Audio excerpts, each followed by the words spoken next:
Well, good morning. Yes. How are you? I'm Randy Lewis. I was going to say, who are you? Who are you? I'm Randy Lewis. And I'm Nicole Kirk, and on behalf of our entire team, we welcome you to All Souls. Marlon Lavenhar was scheduled to preach today, but like many in the community, he is ill, under the weather. So wash your hands, folks. It's that time of year. And so we're going to have to wait to hear his brilliant sermon. He kept it back, and I wrote a sermon for you. Not a sermon, actually. I wrote you a message for you today. So it's going to be a wonderful MLK Sunday, and we're sending best wishes to Marlon and all those who are under the weather. Yes, and welcome to our online viewers and everywhere members watching from all over the world. We're so glad that you've decided to join us today. After the service, just remain for a coffee hour conversations where you'll discuss the message today. Absolutely. This is the service for agnostics, atheists, doubters, and questioners. This is our humanist service, and we're so happy that you're here. Yes. And this is your first time with us. If you're a first-time visitor, we have a gift for you. If you would raise your hand, our ushers are coming up the aisle, and they will bring that gift to you. So first time we have some visitors here. Welcome, welcome. And also, if you are new or newish to All Souls, we invite you to the Sonnen Library after service. It's through the back doors across the way, across the foyer, and there'll be someone there to answer your questions. We'd love to get to know you better. And now would you join us in saying our covenant that's printed in your order of service? Love is the spirit of this church, and service is its law. This is our great covenant, to dwell together in peace, to seek the truth in love, and to help one another. And the chalice, the flaming chalice, is a symbol of the Unitarian Universalist tradition, a tradition of which this church is a member. Now, our chalice has been lit today, and I had to grab, because I'm going to make sure I get the names right. It's been lit today by, who are you all? Give me a second. Hope. Emerson. And Larkin. Yes, welcome. They were raised in our youth program, and they participated in our children's religious education, and they are active members of our church, so we welcome them.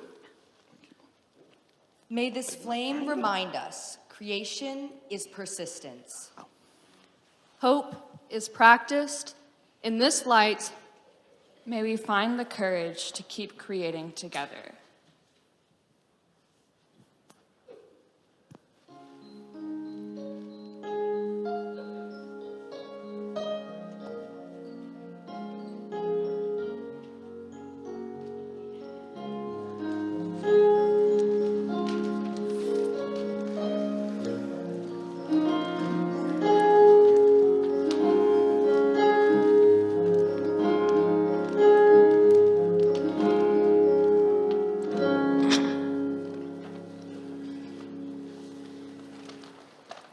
Even though we face the difficulties of today and tomorrow, I still have a dream. It is a dream deeply rooted in the American dream. I have a dream that one day this nation will rise up And live out the true meaning of its creed. We hold these truths to be self-evident. That all men are created equal. I have a dream that one day on the red hills of Georgia, Sons of former slaves and sons of former slave owners will be able to sit down together at the table of brotherhood. I have a dream that one day, Even the state of Mississippi, A state sweltering with the heat of injustice, sweltering with the heat of oppression, will be transformed into an oasis of freedom and justice. I have a dream that little children will one day live in a nation where they will not be judged by the color of their skin, but by the content of their character. I have a dream today. I have a dream that one day down in Alabama, Little black boys and black girls will be able to join hands with little white boys and white girls in a beautiful symphony of brotherhood. I have a dream today. This is our hope. This is the faith that I will go back to the mountain with. With this faith, we will be able to hew out of the mountain of despair a stone of hope.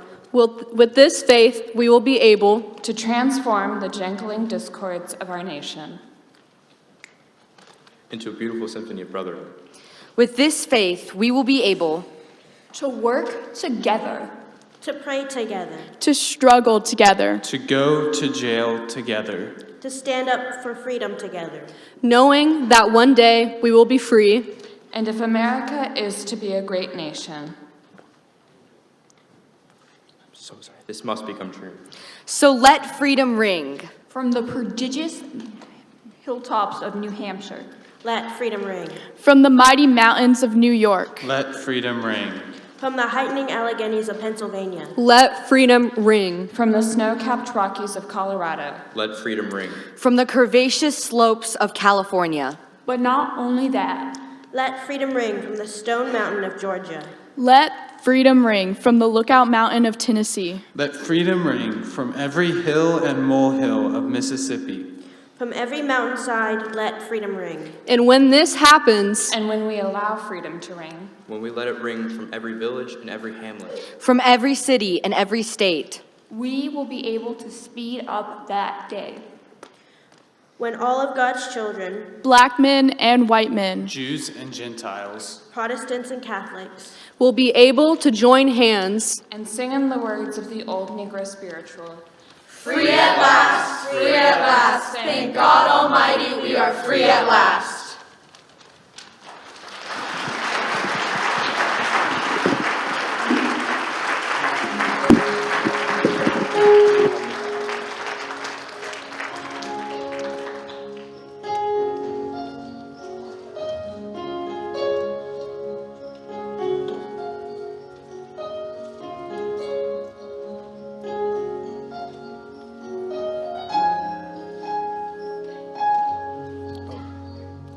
We are asking our children now to go with Miss Shannon to their classes.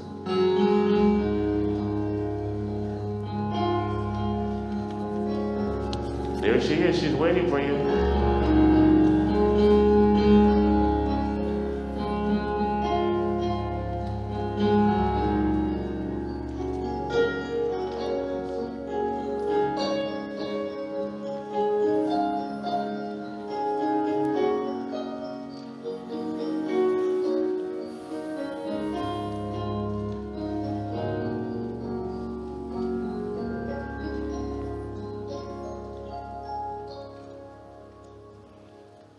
Today we honor the mystery that surrounds our lives.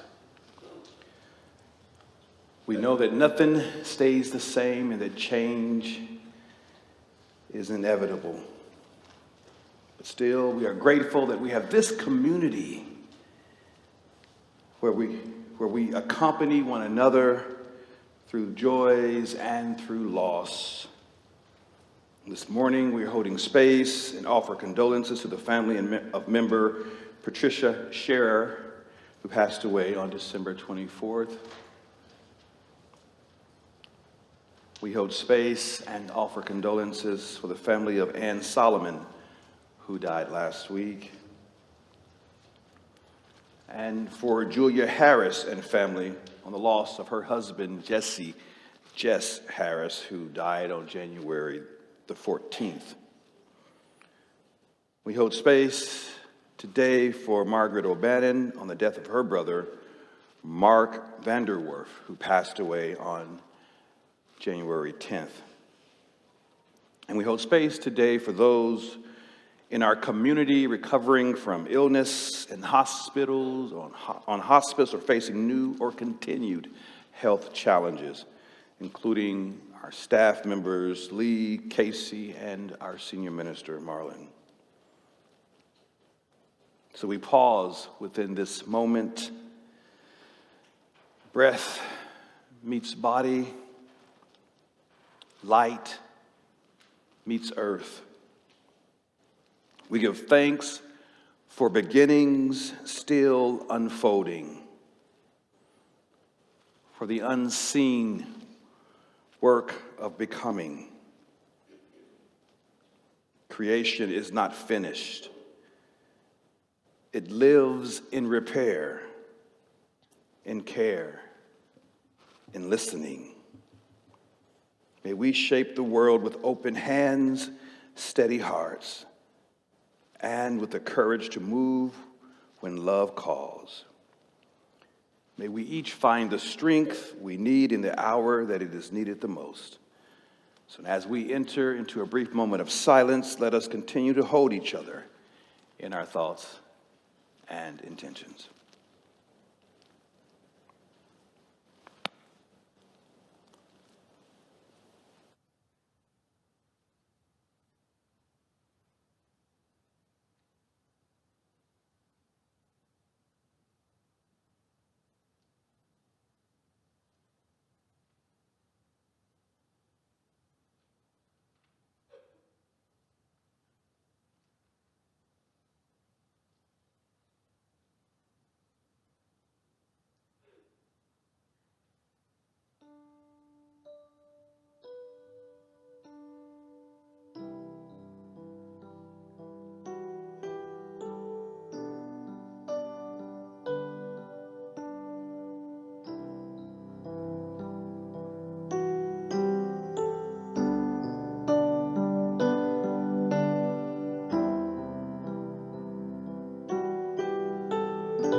So let it be.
As the news broke that Renee Good had been shot and killed by a federal immigration agent a few blocks from her home in Minneapolis, I, like so many of you, were going about the morning routine.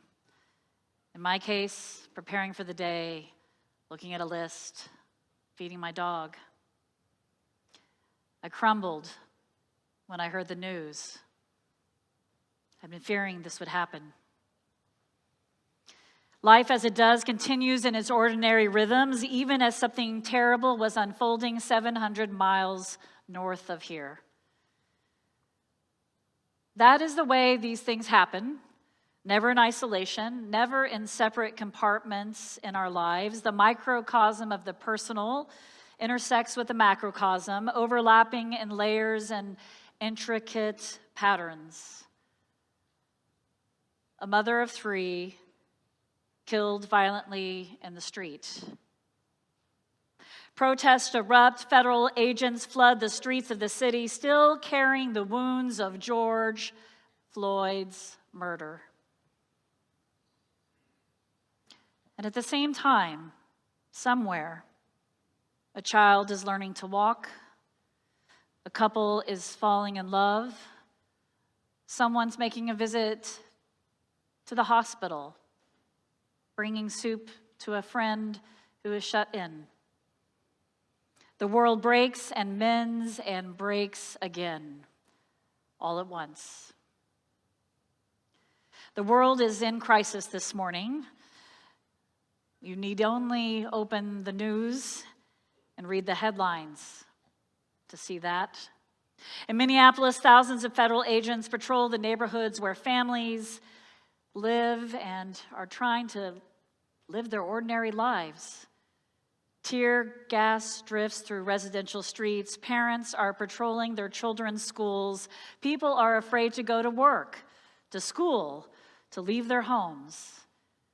And across the country, people are taking to the streets, grieving, protesting, demanding that we see one another's humanity.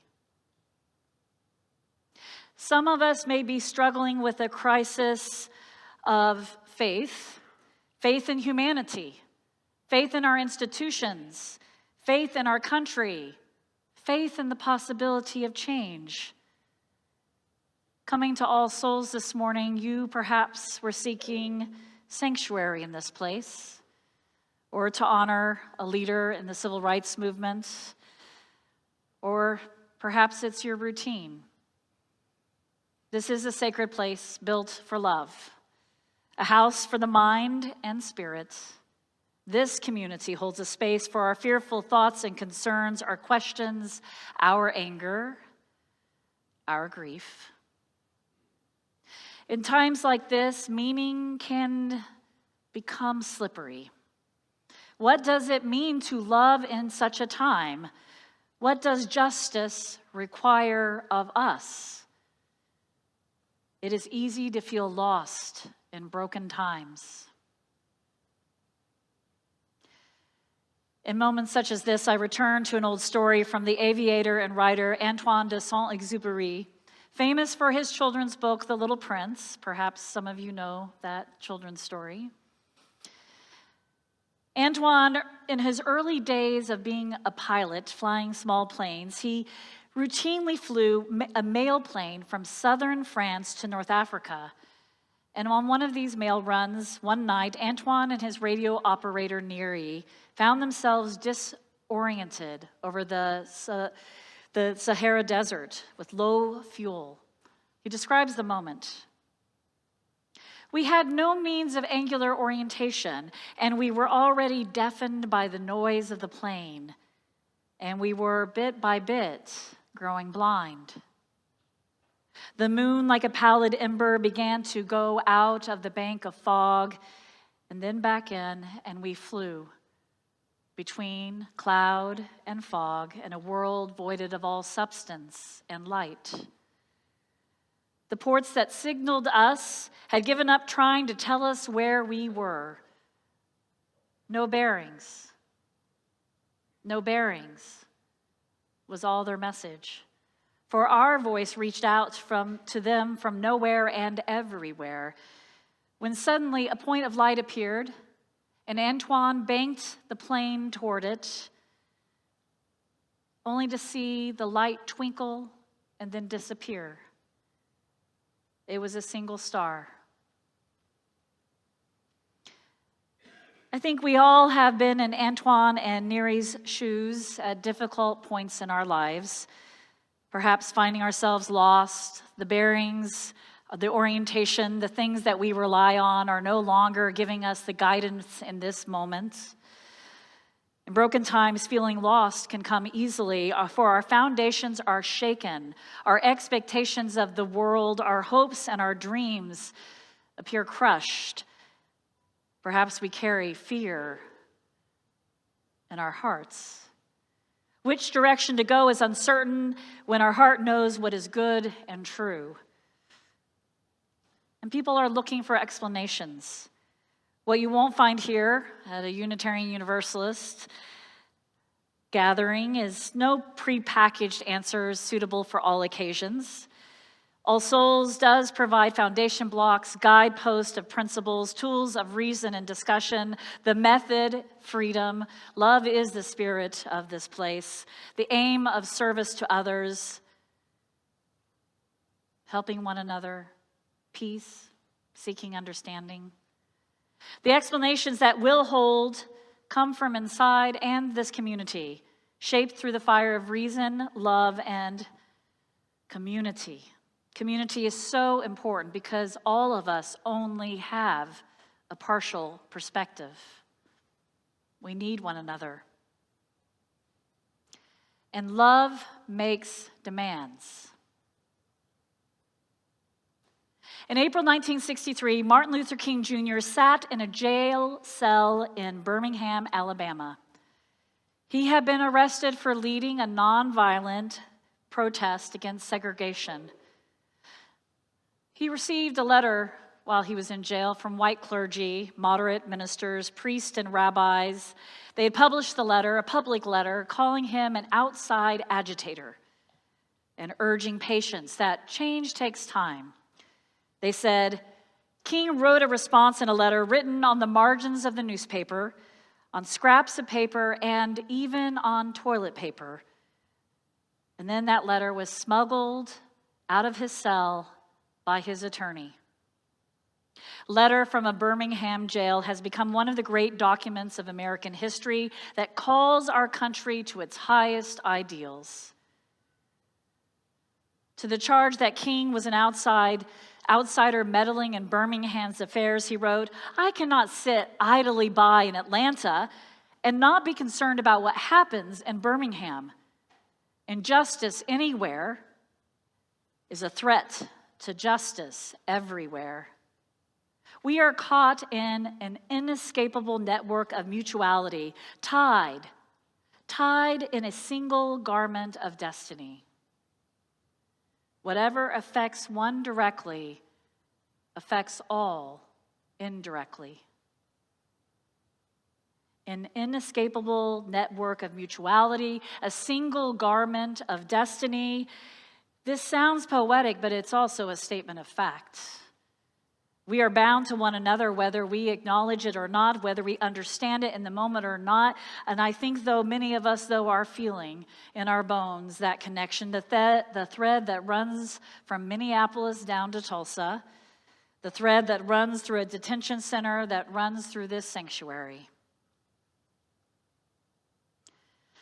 3 years after his famous letter from jail, Dr. King stood before the Unitarian Universalist General Assembly. It's a national gathering that happens each year where delegates from each of the congregations come together at a select location. King, in this speech, spoke of the virtue of maladjustment. King said, there are some things in our nation and in our world that I am proud to be maladjusted. I never intend to adjust myself to economic conditions that will take necessities from the many to give luxuries to the few. I will never intend to adjust myself to segregation and discrimination. I will never intend to adjust myself to the madness of militarism. And then he called Unitarian Universalists specifically, he called us to join him in what he called the International Association for the Advancement of Creative Maladjustment. I hope you would join this club with me, card-carrying members, you know. Through such maladjustment, King said, we might emerge from the bleak moment of humanity's inhumanity into the bright day of freedom and justice. Creative maladjustment, the refusal to make peace with injustice, to resist it, the choice to remain uncomfortable rather than accommodate what should not be accommodated, which sometimes through distance or fear is a place that we might slip into. The theologian Sharon Welch, herself a Unitarian Universalist, also she was the provost of Meadville Lombard, where I'm a professor, she gave this refusal to accommodate, to be comfortable in the face of injustice, a name. She called it the feminist ethic of risk. Welch observed that when we cannot control outcomes, when victory is not guaranteed, we are tempted to despair. Perhaps we disengage, create some distance for ourselves. Welch called this the middle-class failure of nerve. But she learned from the stories of oppressed communities, particularly Black women, who continued to resist generation after generation without any promise of success. They kept on. She admired their strength. She studied their ways. And she calls us to follow that path. Responsible action, Welch argued, does not mean the certain achievement of desired ends. It means the creation of a matrix in which further action is possible. It's keeping the doors open. It means choosing to care and to act, though there are no guarantees. The activist and scholar Bell Hooks called this the love ethic, a love that asks us to see our lives intimately connected to everyone else. Without love, Hooks wrote, our efforts to liberate ourselves from oppression are doomed. Without love, we will only trade one form of domination for another. King knew this kind of love required practice. It required companions on the journey, because no one does this alone. We need each other. In 1965, a Vietnamese Zen Buddhist monk named Thich Nhat Hanh wrote a letter to Dr. King about what was happening in Vietnam. There was a lot of controversy because at the time, protest monks were setting themselves on fire, and there was scandal, there was questions, and so Thich Nhat Hanh wrote to King to explain what was happening, that these actions were against the war, and that these monks were not creating or committing an act of suicide or despair, but it was an act of love and protest. He told King that they were doing this because there was no other way for them to be heard. The people of Vietnam did not want the war, but there was no way for their voices to be heard. King was moved. The two men met and spoke about peace, about what it means to resist violence without becoming violent yourself.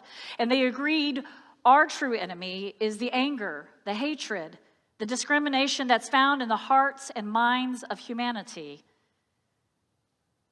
After their meeting, King spoke out against the Vietnam War for the first time. He had listened to his friend. He had listened to his friend, and then he responded. The two men met one last time in Geneva in 1967, Thich Nhat Hanh was running late, caught in a press conference. King waited. So a demonstration, a very busy man of his respect for the Buddhist monk. And he even kept the breakfast warm. I love that little detail, that human touch. And when the Buddhist monk finally arrived, he told King, "Martin, do you know something? In Vietnam, they call you an enlightened being. An enlightened being trying to awaken other living beings and help them move forward and to live with more compassion and understanding." 3 months later, King was assassinated in Memphis. Thich Nhat Hanh wrote, "I was in New York when I heard the news. I was devastated. I could not eat. I could not sleep. I made a deep vow to continue building what King had called the beloved community, not only for myself, but for him also." And then Thich Nhat Hanh went on to teach not only nonviolence, but also deep listening, the practice of listening with one purpose only, to help the other person suffer less. Even if you say the wrong things, even if they're bitter, you breathe mindfully and remember, I'm here only to help them empty their heart. This is hard. In broken times, we want to speak, we want to cry out, we want to shout at the injustice, and we should. But Thich Nhat Hanh and Martin Luther King Jr. both understood the work of the beloved community requires multitudes of disciplines.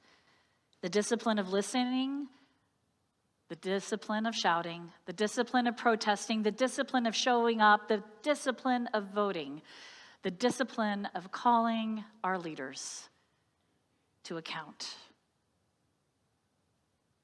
The discipline for asking for help and answering.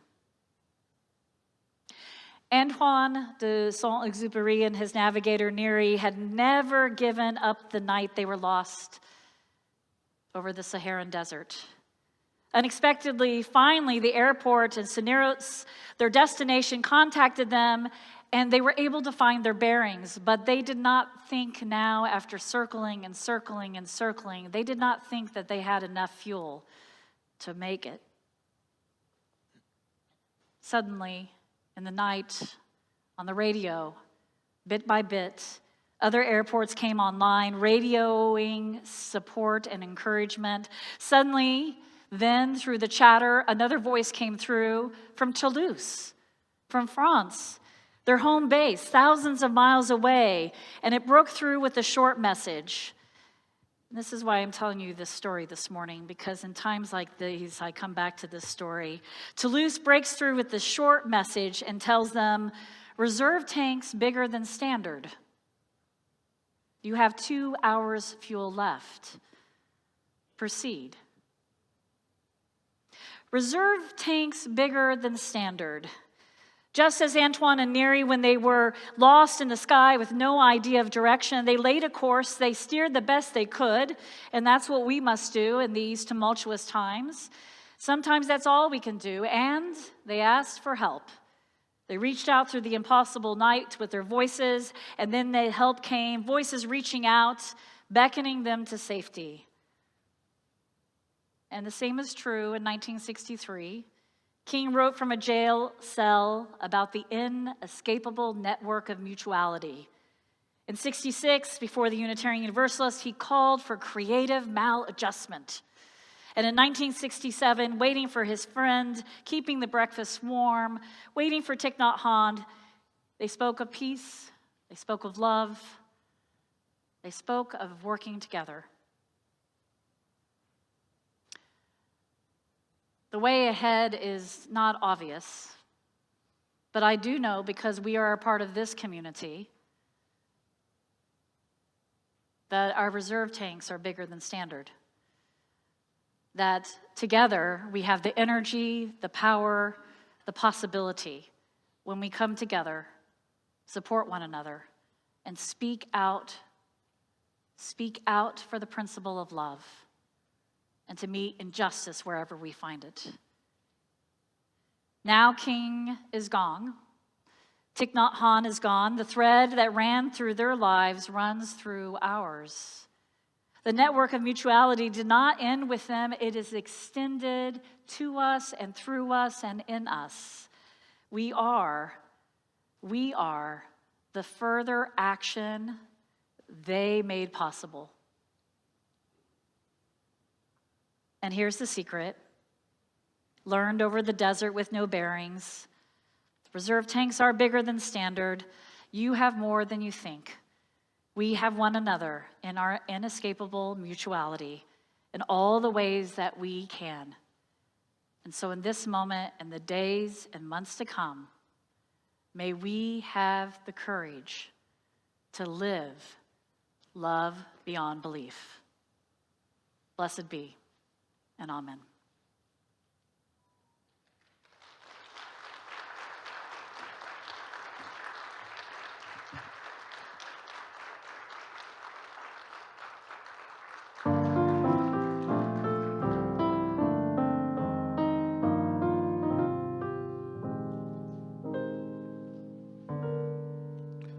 Lift every voice and sing, till earth and heaven ring. Ring with the harmony of liberty. Let our rejoicing rise high as the listening skies. Let it resound loud as the rolling sea. Sing a song full of the faith that the dark past has taught us. Sing a song full of the hope that the present has brought us.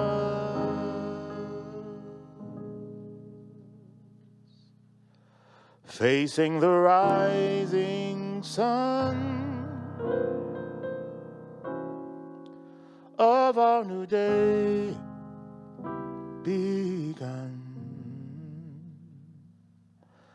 Let us march on till victory is won.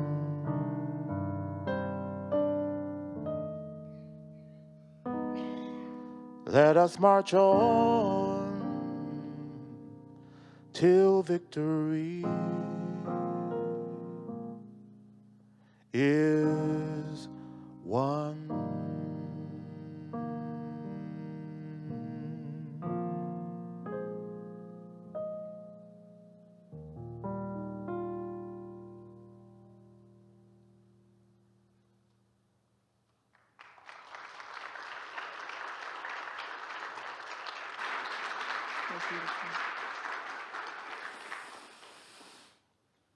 Wow.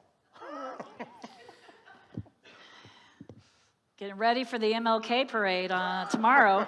It's going to be cold out there. I have some announcements for you. I mean, maybe. Let's see if I can do it with mittens. First of all, we give our plate away each week as a way to live out our values of love and justice out into the world. And today we are giving the plate to the Dr. Martin Luther King Jr. Commemoration Society. The society, yes, is dedicated. The MLK Jr. Society is dedicated to preserving and celebrating the life and work and legacy of Dr. King through diverse programs and events that carry forward his vision of equality, justice, and unity. And so I hope you give generously when the plate comes around. Let's see if this works. No. Every Sunday is a membership Sunday. And so if you're ready to become a member of All Souls and want more information about membership, ready to join us, please is it me? I think it's me. Oh, you're doing it? Well, maybe we'll both be there. Please meet one of the ministers up there at 12:45 today in room 203. So that's 12:45 today at room 203. There are so many opportunities to show up in this world right now. There's all kinds of calls for different ways to show up. One of them will be tomorrow, our Martin Luther King Jr. parade. It is, what I hear, the third largest in the country. We always have a float. We've been a long participant of that great event. All ages are invited to come. Do know that you have to walk. We're going to make plans next year, so with folks with accessibility or need to rest, we'll make plans for that next year. But this year we just have the float, and we have singers on the float, so no one else can ride on the float. So just keep in mind, if you're going to come march with us, you're going to be marching, and you're going to dress warmly, hat, gloves, what's that called? Scarf. All the things. And so, but we really love to have a great showing of folks out there. We're going to have great music. It's going to be fun. We are, right now, they're planning on having us at the corners of Boston and Haskell. And that means really, even though the parade steps off at 11, that you really may be parking in Greenwood around 10 or 10:15 in order to have time to park and find your way over to us at the corner of Boston and Haskell. But check out social media, because we'll also have some photographs of our location to help give you some visual cues and some other information as it develops. Again, step off at 11. I suggest you get down there by 10. This afternoon, speaking of this sermon, the Voting is Power group is meeting at 1 and online, connected with others who care about voting rights and are empowering everyday citizens to make their voices heard. It's a great group. I hope you join them. Voting is Power and all our social justice teams, making a difference in this world.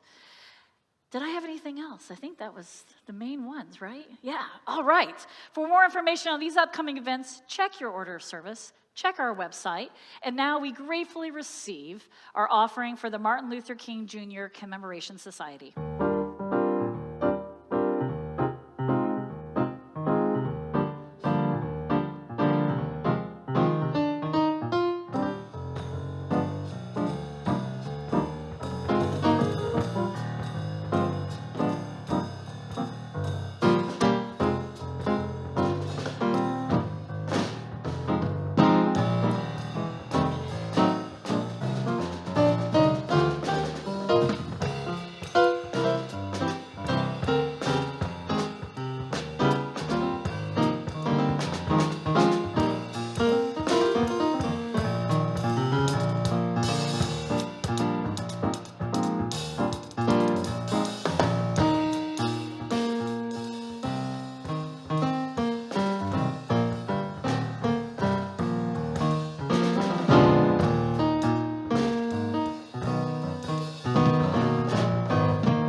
Put your hands together for Matt Edwards, everybody.